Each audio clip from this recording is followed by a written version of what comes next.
Hey there, this is episode 80 of First Generation Bowhunter, and I'm your host, Adam. So it is great to have you listening to the podcast. Hope you're enjoying it. And yeah, I want to dive into a few things today, kind of talk about last minute preparation on getting ready for the season opener, which for Utah is this weekend. So pretty pumped about that. All right. So I've got a question that came in and a topic that I've kind of lightly touched on in previous episodes, but I wanted to give Jeremy a shout out here and answer his question because it's a big topic that comes up quite a bit. So I'll read that about. Here is this question. So Jeremy is talking about like the podcast, a lot of helpful tips. And he was wondering, didn't quite catch on how to do was to talk to people in groups, befriend them, see about going out with them on a hunt. I'm at the point where I need experience, but I don't want to take anyone's spot like you talked about. One of the hardest things I found in this hobby is finding someone to take you under their wing and show you the ropes. Completely understand. And he just was kind of curious on some guidance there. So to add a little bit of color to that, I have good news and bad news. Bad news is it can take years to develop those kind of relationships where someone feels comfortable, inviting you out. The good news is once you have those relationships, they rarely ever go away unless you're a total jerk. So I would just highly recommend to be patient. And I have met some people like through Facebook groups that's worked pretty well. Like if I'm selling gear, locally, that can work pretty well. And I've had really great conversations with people who've like bought gear from me or I bought gear from them. Just recently, actually, just met with somebody and we were sharing locations. We were talking about where we go, and he shared a location that I hadn't thought of, and was, kind of out there for the taking. I think when people realize that you're trying, that you're getting out there, that you're not just sitting in the truck, just, hey, tell me where to park, tell me where to go. That's when I felt like people really started opening up to me, is when I was going out and I'm like, I'm trying to find areas. I'm trying to, do the work, put the work in. So a lot of it's on you and a lot of it's just patience. But honestly, some of the best advice I ever got of like where to go really honestly took years. It really did. So something to think about. I'm not trying to scare you off, but just be patient with it and try to do as much preparation as you can. That's another thing. I wasted a whole first day of the hunt one time. It was a rifle hunt. It was many, many years ago. I had no idea where I was going, and I was new to Onyx, and I was driving around trying to find like a place to park, a place to hike, somewhere to go shoot an animal. Oh man, it was a disaster. I drove through so much private areas and just kept, I was like in neighborhoods, like bordered up to these foothills here in Utah. It was so bad. It like wiped out my whole day. And I could have learned that, weeks leading up to that hunt and not just blown it. So, well, great question. Yeah, one that comes through quite a bit. So thank you, Jeremy, for hitting that up. Um, so big thing here that I wanted to talk about is kind of last minute decisions of gear, some things that I'm trying and, trying to lean on some people. I think the best thing about bow hunting is just continual learning. So I want to talk through a few products that I'm particularly stoked on and some things that I'm going to try actually that I feel pretty good about. I want to talk about broadheads. That's kind of a big topic. Before I get to the Sever broadheads, which is what I'm going to be shooting this year, I want to give some context of what I have shot in past years.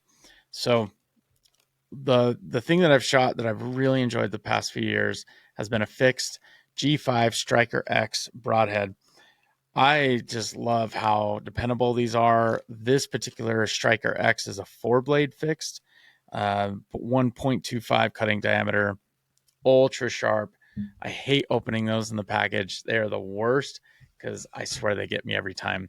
So I've tried to get a lot better at opening these in the package. But they're absolutely ruthless. These things just have torn up some animals that I've shot. So yeah, that I do like. But I am going to that Sever mechanical. I want to talk about why here in a minute. The other one I shot last year, just for some background, was the Muzzy Trocar. This one is missing one in the package, and I think I just found it. It's in my my little toolbox. This is the broadhead I shot my first buck with last year. So that's pretty cool.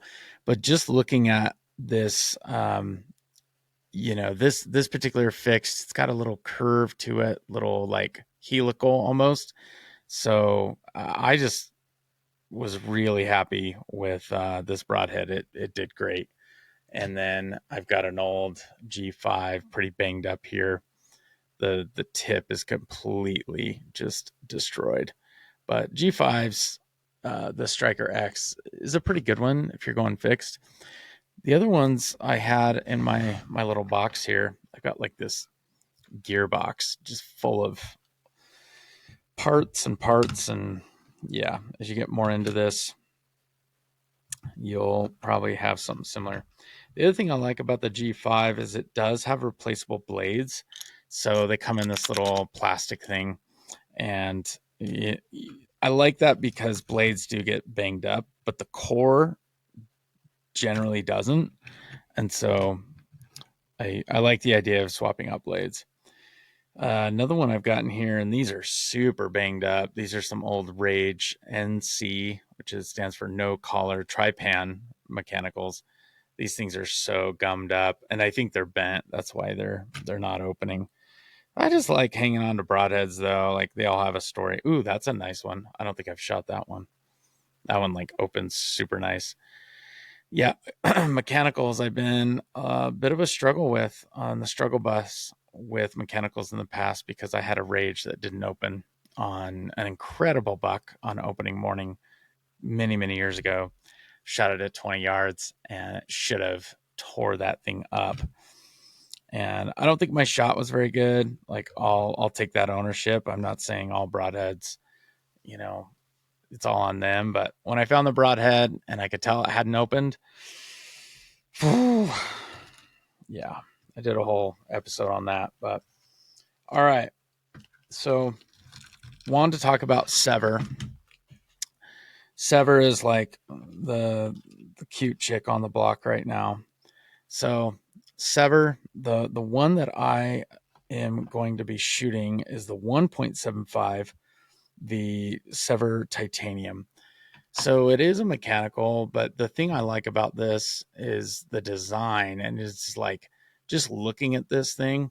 For one, it's really easy to handle the broadhead.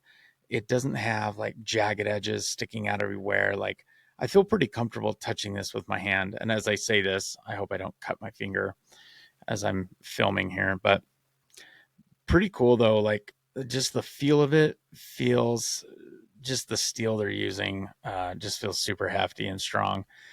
So here's what I like about this. It's got a screw that comes in and you put the screw in and it locks the blades to stay closed as you practice. Awesome. Like so genius. Like because most of the practice broadheads you've got to do, like in a G5, it's the exact same broadhead. It's just the blades aren't sharp, right? They're not razor sharp or whatnot. So you don't bang up your broadheads, which makes sense, but you have to like buy a whole new set of practice broadheads, practice heads, that type of thing. Sever is like pop in this little screw, take it out when you're ready. And then the other thing it's got is this little rubber band. And I'm like, I want to take it off, but I don't want to take it off. Let me see if I can take this off. But it's just this little, oh, that's not bad. I thought it was going to be, I just don't want to screw things up. I don't like screwing things up. Okay, I got it. That wasn't bad. Sometimes I get worked up about the dumbest things. But that little rubber band is going to hold that in place. But this design is really interesting because it like goes around the bone. So as this is flying through, um, it if it hits a bone, it'll move, and it kind of like slides past the bone. Um, really interesting design. So they did a really good job with that. I'm really excited to shoot these, but I just, oh, they're kind of hard to put back in as I'm saying that. I hope they really jack up an animal though. Dude, I can't get these back in. This is raw and real, by the way. Honestly, I'm trying to put this thing back in. Hold on. I'm doing something wrong. Oh, there it goes. Oh, no, that doesn't work. Oh my gosh, this is so embarrassing, but I don't really care because, oh, there's like a safety. What the heck? That is so interesting. I really don't want to cut myself. Okay. So when you're trying to put these back in, this is really good, by the way. It wasn't that hard. It just kind of surprised me when you're looking at new gear.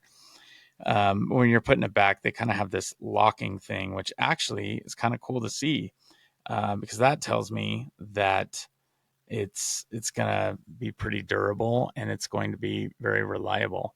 So, okay. So you put that rubber band back on and that keeps it from prematurely opening. So Sever Titanium 1.75. I am shooting a 125 grain broadhead, so a little bit heavier this year. I also went stiffer spine, went from a 340 to a 300 Chaos Kinetic. And so just tweaking my setup just a little bit as I've talked to people. It's always good to talk to people and just be ready to challenge everything. And so that's kind of what I've done. I am shooting the new Hoyt Alpha X. It's like my first new bow, and I swear, like 5 years. And so that's pretty exciting. I've shot it quite a bit. I was shooting it today. It feels like I've got a semi truck in my hand. And when I release that arrow, I just feel like I'm throwing Optimus Prime like down the range. It's just a tank.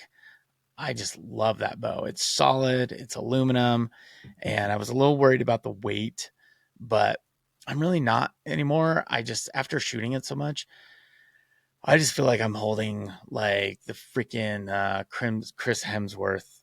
What is he? Thor, like the Thor hammer, dude. That's the Alpha X, is the Thor hammer. So pretty pumped though. Back to the broadhead though. The Sever's gotten quite popular. It's made by Easton. The other thing I just wanted to point out with the Sever, I'm going to talk about the packaging. All right. I'm that guy. But the packaging is so simple. You just crack open the top, broadhead slides out. So no cut fingers here, but it's just kind of nice that you can, like, literally that's it, and they ship them direct. So, I get that the Muzzy or the G5, these are going to be hanging on the Walmart rack. That's fine. So I got to do it different packaging. But it's funny. I started in mechanical, had a bad experience, went to fix for like ever. Now I'm going back to mechanical with Sever. So we'll see how it goes. Pretty pumped. So shout out to them. And just so you know, everything I've shown you here, I paid for with my own money. And so, yeah, that's what the Sever box comes and looks like.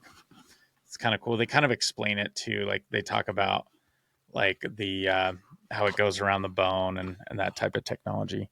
But yeah, I bought these. They did not send me anything, and I will do my best to let you know if a company does send me something, just so you know where I'm at with my opinion and all of that. And okay, so we talked through broadheads. The other thing I want to talk about was footwear. Let's talk about footwear for a bit. This is the last year's Crispi Lapponia 2. This is an incredibly lightweight, very comfortable boot. I will just say anything Crispi, you do want to get the insole out and put something new in. And I would highly recommend like a super feet is a pretty cost effective route. If you want to pay as much as your boot, you can go with sheep feet. I do know the guys there. I don't mean to give them a hard time, but they are pretty spendy, but they're custom. They're pretty awesome from what I've heard. But if there's one thing you're going to upgrade with like your hunting gear kit, is I'd say your footwear. If you're in some old boots that you're just not really loving, definitely consider, getting into something new, a little bit more supportive. The brands that they carry now and all the different models they're doing, there's so much out there. So it's not like you have to go with a Crispi. It's what I've done. I work for a company called Black Ovis. We sell hunting gear and we do carry Crispi. So that I will disclose. But this Lapponia 2, it is lightweight. It's a 2 flex, so you can flex it pretty easy. The Lapponia 2, this is the older sole. This is the Crispi kind of proprietary sole. The new Lapponia 3 has got the Vibram sole there, so a little bit more heavier duty. But honestly, I'm liking this thing. I don't want much more heavy duty. I love the lightweight feel, the Gore-Tex, everything. It just, yeah, and it's really out of the box, broken in, ready to go. Lapponia 2, it's from last year. You probably won't find these. So definitely look at their newer models. They've got some great stuff out there. The Summit 2 is also a good one. I've got the Colorado as well. Could be a great option. But Lapponia has just been a strong family for those boots. The other boot that I really like is the Hanwag. Hanwag is a wild name. Hanwag. Check them out. My buddy Skylar Harrison, he's over at Hunt the West podcast. He got the same pair I did. I'm slipping on the name. I apologize. They make a great boot where you sink that heel in and it is just like you are locked in, comfy, and it really is out of the box, like ready to go, hit the trail. There have been some boots that I have tried from other brands, and they like claim that in 50 miles you'll be broken in, as if it's like some proud phrase that they are saying. It's kind of odd. Like, I don't think I would ever tell somebody like, yeah, you got to go hike 50 miles, like maybe back in the day. But yeah, super funny. I do want to show. So if you can see on the video here, I do have my Harvest Right just over my shoulder there. I'm terrible at pointing. Harvest Right freeze dryers, pretty awesome. I do have a partnership with them, so that I will disclose, but just a little bit of a shout out. They're not necessarily part of my hunting kit, but they are part of my processing. And I actually have a batch of elk that I did just in the last day. And so we did a Korean hot pot soup where you like thinly slice the meat.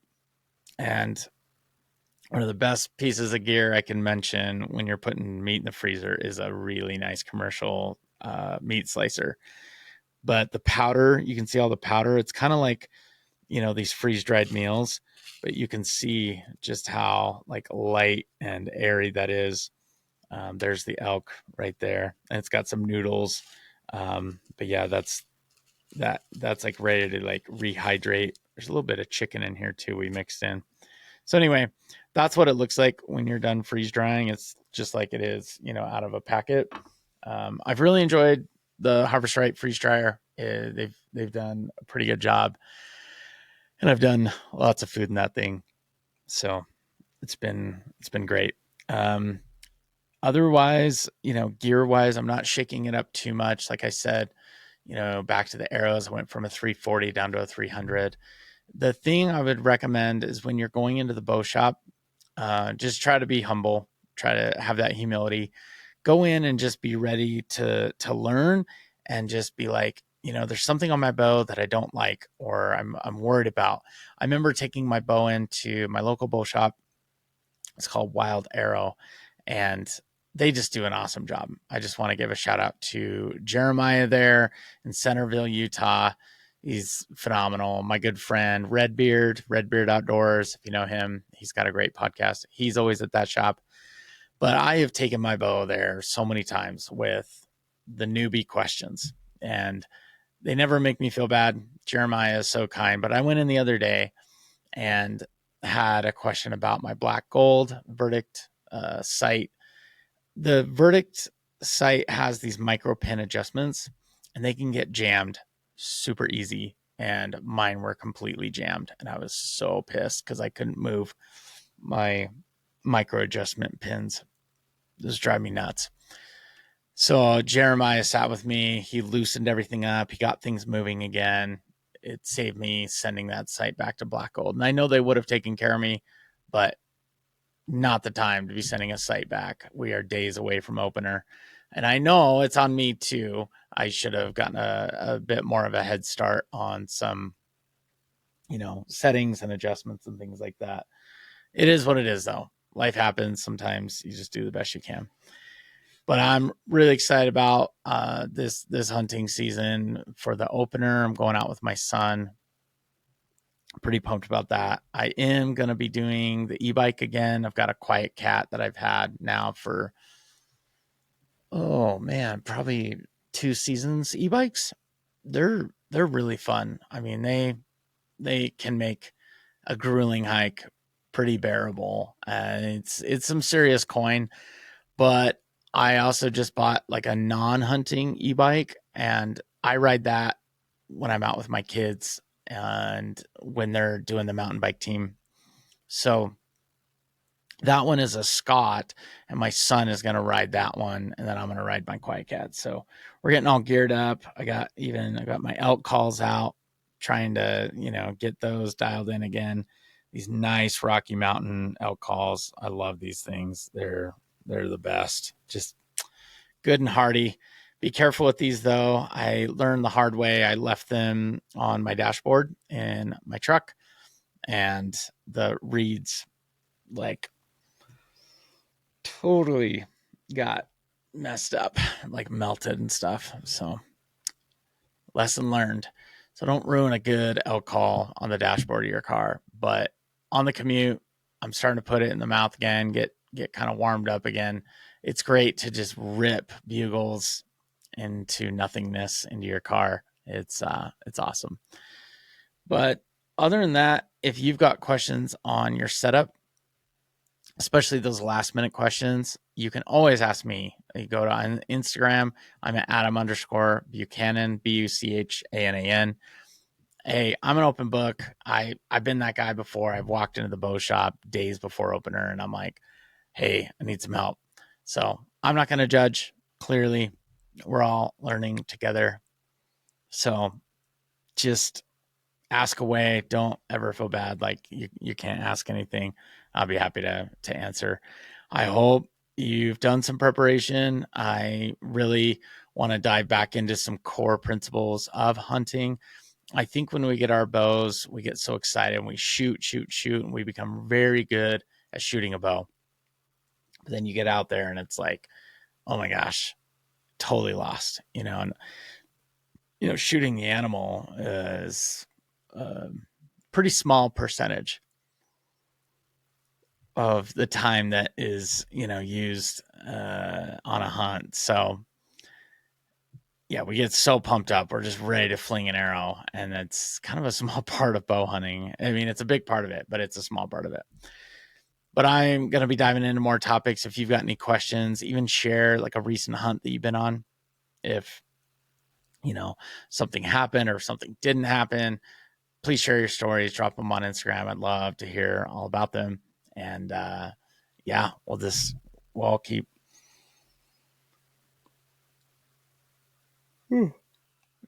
learning together. It'll be awesome. So, okay. Well, that is a little bit about my hunting kit this year, kind of what broadheads I'm leaning towards. Again, if you got any questions, anything you want to talk about, and let's do it. Let's figure it out together. It's going to be awesome. So best of luck on your hunting season. Good luck at your opener. Like I said, here in Utah, we're going to be out there in just days away. So pretty pumped. I've got all my gear laid out. You can kind of see if you're watching the video. I've got everything laid out. Don't want to forget anything, but I don't want to overpack. I hate overpacking. It's the worst. It's like my biggest pet peeve. But I'll keep diving in even to like some backcountry gear that I bring, and also like what I've left behind as well. So All right. Well, thanks for listening. If you like what you hear, please pass along to another first generation bow hunter. You can also go to huntworks.com. That is my website. It brings forth First Generation Bowhunter podcast. Got some merch up on there. Take a look. You can get a t-shirt like the one I'm wearing and just proudly show everyone at the DMV at your next visit that you are a proud First Generation Bowhunter.